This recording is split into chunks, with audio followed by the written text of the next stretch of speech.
And we're live. Oh, we're live. Hi, Maeve. Good morning, Francis. Yeah, it's still morning for another bit. Before we went live, I had the privilege of seeing little Kean there before he was scooped off by his mum. He's getting so big. So big. And How many teeth? he has 2 teeth. Still hasn't got any more. I can't believe he hasn't got any more because he, the hand's constantly in the mouth. Yeah, and he's very active. Like he just wants to move all the time. Even when you're holding him, he wants to move. Well, he's great. He's such a happy little baby. Yeah. It's gorgeous. A big smile there when we were chatting earlier. Yeah, loves to see the screen. When he sees the screen, he wants to see somebody on the screen. I rang my mum, I rang both my sisters, I rang my dad. Well, Megan did on the iPad, looking for somebody to talk to him. And then, of course, it was time for you. So then Maeve will be there. So you're all very welcome. We've got a few people coming in there in the background. You're all very welcome. My name is Maeve, and this is Francis. And we are both psychotherapists and counsellors working with, I always get it back to front, counsellingonline.ie, is that it? That's it, yes. Very good. I thought you were going for the Irish Online Counselling and Psychotherapy Service. That as well.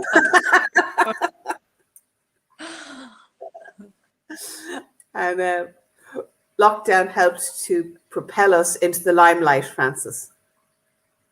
I know. Can you believe it?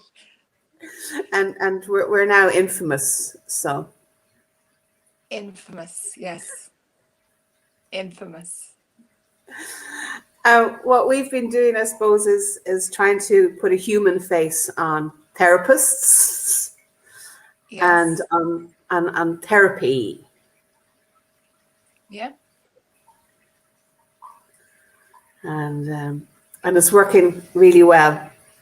Lots of people giving us really positive feedback, which really, it does not encourage us to keep putting ourselves out there. Oh, look, we've said it before. We did this with the idea that we would be supporting people, but I mean, I love this space. It's a really nice thing to be able to do.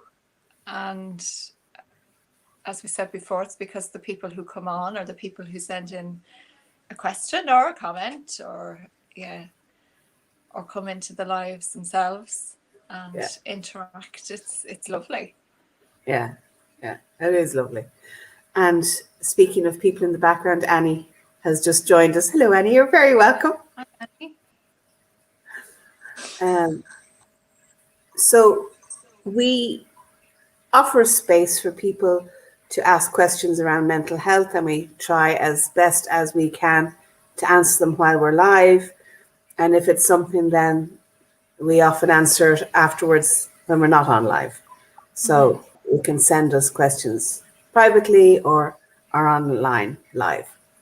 So I know that. Sorry. What? Remember the last time that the things were coming up on the screen? Is that happening today? Let's see if I can put Annie up on the screen. Ah, that's lovely. It's lovely to see. I'll keep a track on that. I'll keep doing that. No, that might be giving you far too much work. No. Hey. It's live, so.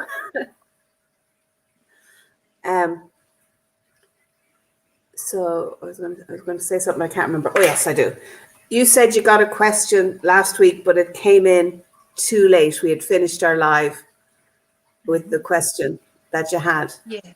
Yeah, and sorry, I don't have it in front of me, but so I am kind of paraphrasing, but it is a question around somebody having, or they're talking about a friend or somebody in their life, somebody close to them, who had recently gotten a diagnosis of post-traumatic stress disorder, and how do they help them get the help they need, or to go seek help that they need. So to start therapy, is it? Oh yeah, well, I mean, that was my understanding of the question. Yeah, which is an That's the, interesting. Um, I'm sure you've come across that before, Maeve. when we care for people, when we love people, and I often get phone calls from parents wanting their child to start therapy, and their child now is over 18. We're talking here, Yeah. and so technically they're an adult. So most of Mm-hmm. my time is helping the parent to think, well, maybe they could come for therapy themselves, but the Mm-hmm. adult, the 18-year-old, that's their decision.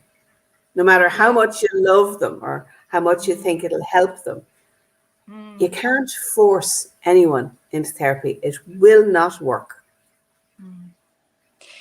And that is, it's so true. And even when you say, so there's a couple of things I was thinking of when you were talking there, and 18, yes, at 18, civically, we are considered adults. Developmentally, as you know, we are not adults. But even like a 13-year-old or a 15-year-old, because I've often been in the room with a reluctant client, a 15-year-old or a 13-year-old reluctant client with the parents, and the parents really want their son or their daughter to get help. And you know, I we can't, as therapists, we can't force somebody into the room. It has to be their decision. Yeah. So I don't know if the question you got, Francis, was the person not going to therapy, or do they want to know where to go to look for therapy, or Well, yeah, I suppose that's what, maybe it was because they mentioned the diagnosis of PTSD. I wondered, was it that specific? Or whether there was a reluctance on the part of the friend to go, you know. yeah, And I suppose in that sense, our role as friends or family members to somebody who's having a hard time is to really just listen and accept and be there, until such time that they feel they are ready. yeah, Because there does come a point, doesn't there, where yeah. somebody is ready and they'll know they're ready. Often I will give different numbers of people to somebody, or even our website here, counsellingonline.ie, and people can Google that and even just look at the page without having to make a booking. Look at all the different therapists that are available, the different modalities they work in. So at least you kind of get to touch your toe in. You Yeah. don't have to make a booking or anything, but you get to see what's on offer. Yeah. And I think you touched on something there about, you know, if it is coming to a point where it's difficult to listen and be supportive and just be there for that other person, that you take care of yourself and that you find ways to really, really mind yourself in it, that you're not getting caught up in the taking care of and taking responsibility of somebody else's process Yeah. that they're not ready to go into. So this mum who rang me up having real difficulties with her 19-year-old son and wanting him to get help. And I said, how about getting some support for you? Yeah. She's a single mum. He's an emerging adult. Yes. And that she might need a bit of support while this process is happening, as opposed to trying to fix him to make him easier to live with. I know. Yeah. It's a tricky one, isn't it? Yeah. So, but, and you don't know when people ring and you ask, you don't know what the outcome is, and you just hope that things have worked out a little bit for them. Yeah. Or I even, think what. Sorry. sorry, or even recently, Francis, I have a client who wants their partner to come and see me. And I say, oh, can't do that. It's not ethical, because when you're with one-to-one with somebody, you're in that relationship with that person. So if you want their partner to come, who wants his partner to come and talk to me, I can't be, what's the word, neutral. Yeah. Because I've had his story without her story. So it's trying to help him or give him names and numbers to give her if she wants to go to talk to somebody.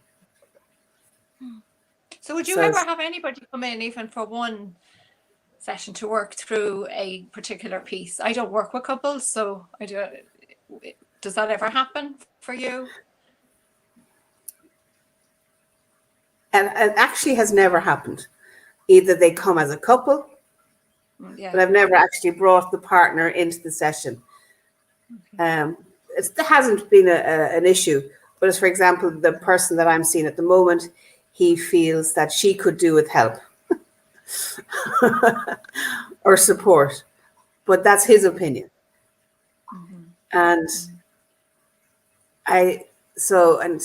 but I'll pay for it. He said, I want her to go to therapy. I'll sort it. I'll do everything. I said, that's a really kind gesture, but it can't be to me. Yeah. And this is something that you have to work out with her and empower her to do her own therapy.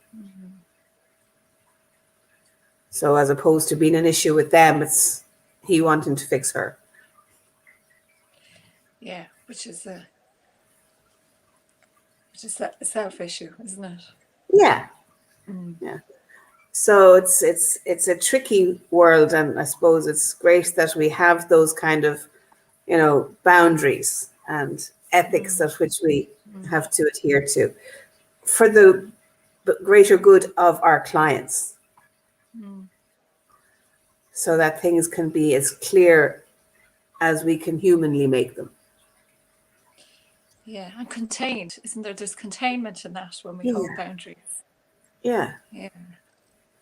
Which I think is so important. Yeah. A space for them.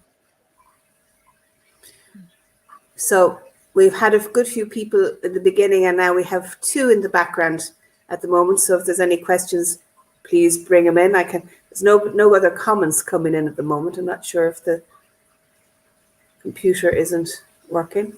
So if your comments haven't come through, apologies if we haven't read it out. I can't see any coming in at the minute.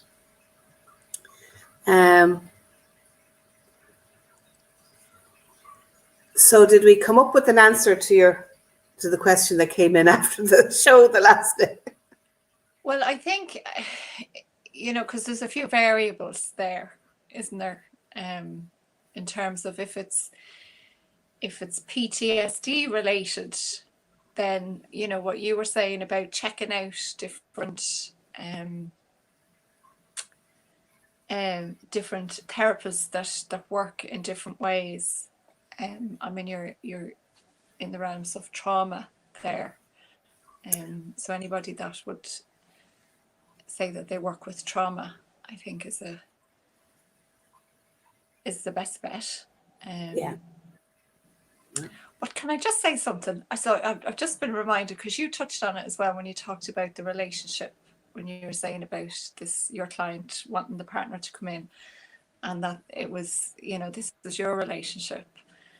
I watched the first episode of there's a new series called The Me You Can't See.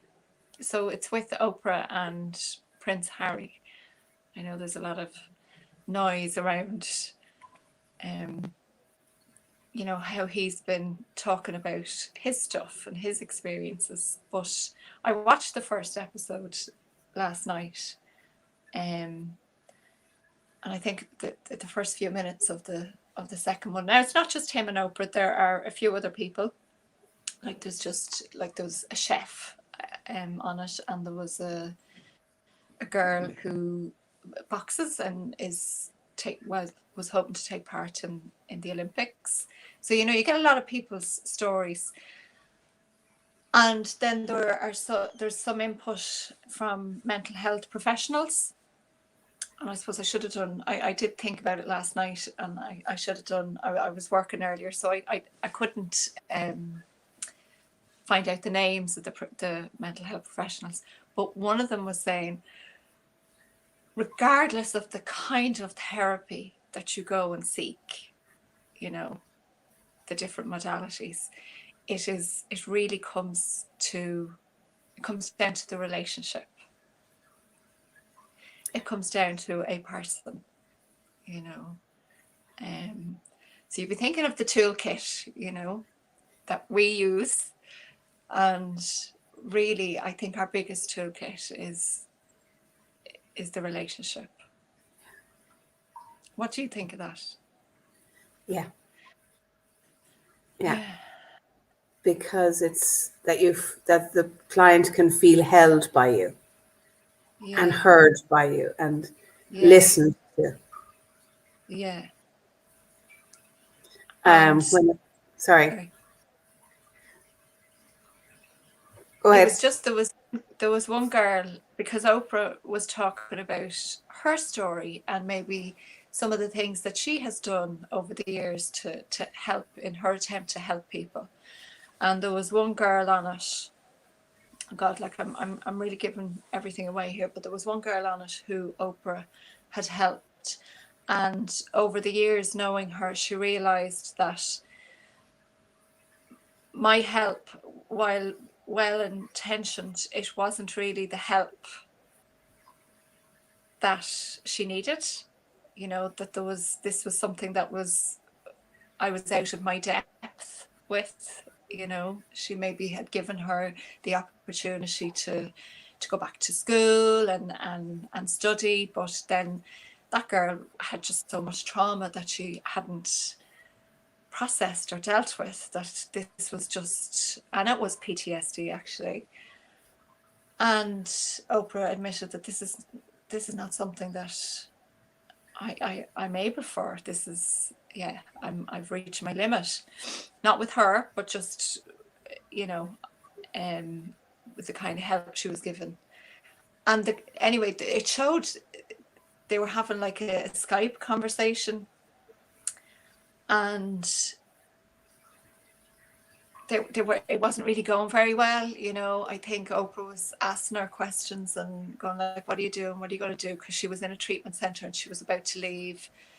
And the girl was saying, well, I don't really know. I haven't figured that out. And she's like, well, how are you going to take care of yourself? And this woman who was like, I think probably in her 30s at this point, and she said, I've been taking care of myself all my life.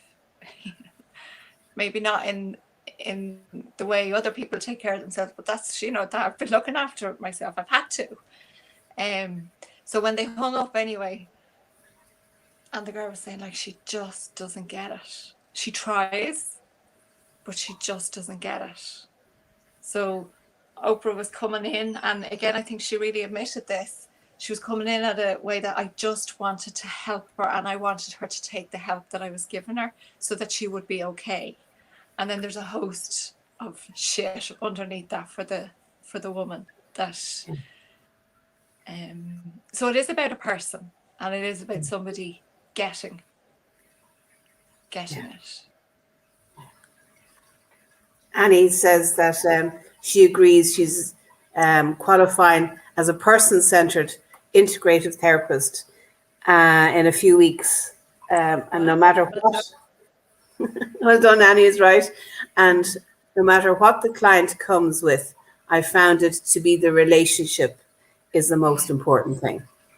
Yeah. I'll put that up, Annie, now that I know how to play with these things on. Now, so you can see it too, Frances. Yeah. Yeah. Oh, I remember writing an essay on that. The therapeutic alliance, I think they used to term it as well. But yeah. I'll often, even this week, I don't know, many times I've heard in the therapy room, in one form or another, that, you know, I'm not going to say anything because they won't get it, or, you know, yeah, they just don't get it. Yeah. And it can be a very difficult place to be. Yeah. That was a tangent. I think that was a little tangent. well, this is the rambling tangents, Frances. I mean, the title of our live gives us permission to ramble away. Yeah, totally. I was going to say something and I've completely forgot what I was going to ramble about. Oh, yes. Sometimes, well, most times actually, when somebody's starting therapy for the very first time, if they've never had therapy before, I'll often talk about the relationship in our first session and say, so this is different. While I'm getting to know you and we're getting to have this relationship in a normal relationship, I'll tell you a little bit about me, you tell me a little bit about you. There's a give and a take from both sides. That's how a relationship works. I said, but here in this space, it's all about you. You don't have to worry about me. You don't have to know anything about me. This is all about you. So this is a space just for you. Yeah. They don't have to consider anybody else. No, nobody else. Which can be hard for people, can't it? Yeah. Even one of my new clients, you know, we're talking about families, and she goes, I feel really guilty when I'm talking about my family like this because I really do love them. So she's having a really tricky time talking about difficulties she has with her family that she loves because she feels she's being disloyal. Yeah. Goodness. Yeah. So hard for her to take the space that maybe she needs, or he, sorry, I don't know whether you said it was a he or she, but yeah, hard for them to take the space to really go into their own experience. Yeah. For fear of upsetting somebody else. Yeah. So Even Vicky has. Sorry, what did you say? Even knowing they can't hear. I know. That they're saying it out loud to somebody else. Yeah. So Vicky has joined us. Good morning, Vicky. I'm going to put you up on the thingy me bob. Good morning, Vicky.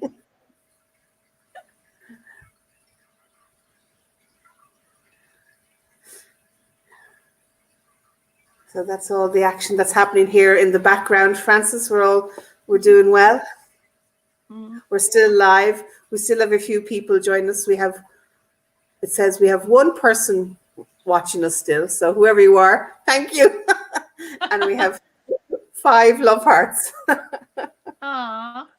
It's nice to get the love hearts, isn't it?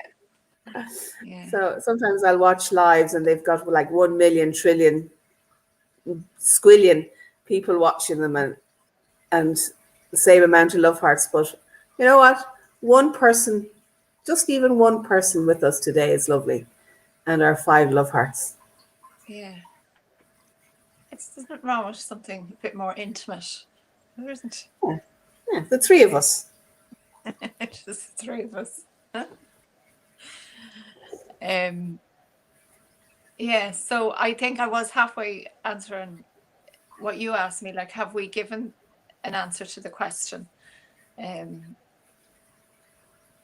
So I think, yeah, looking for somebody who works in that particular area, or looking for,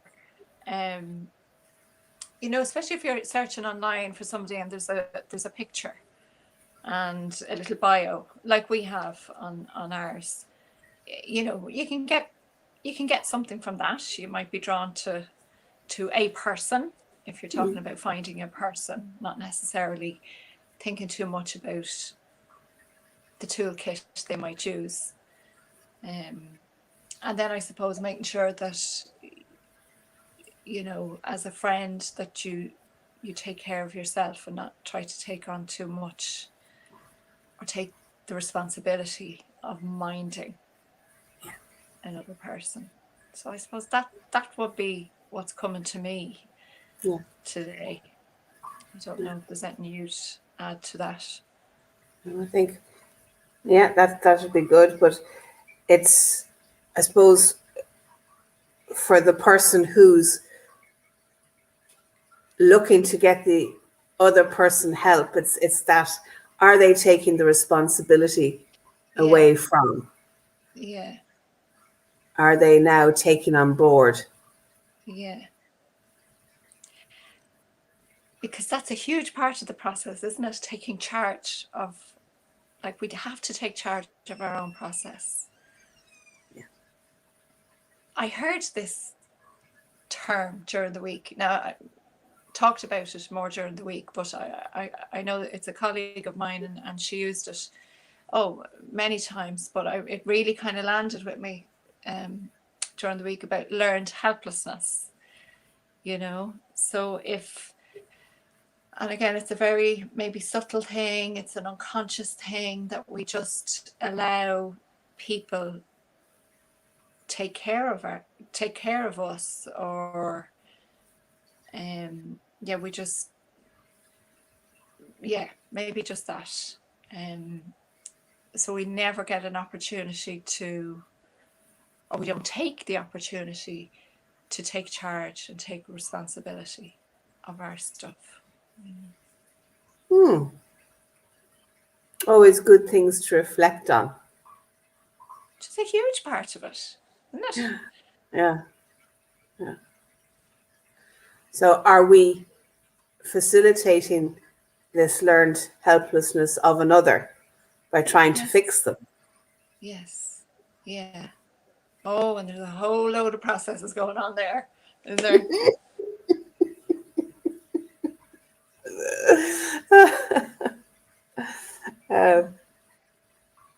But I suppose, about, you said something about you can look up on counsellingonline.ie and see if any faces you're drawn to. And I even have a client who picked me because of my name, Maeve.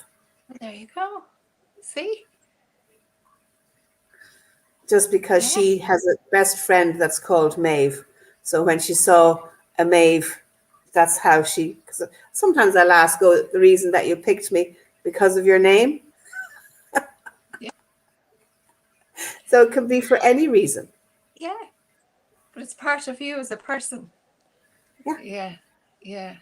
Decisions are being made even before you get into the, virtual room on online counselling, but into the therapy room.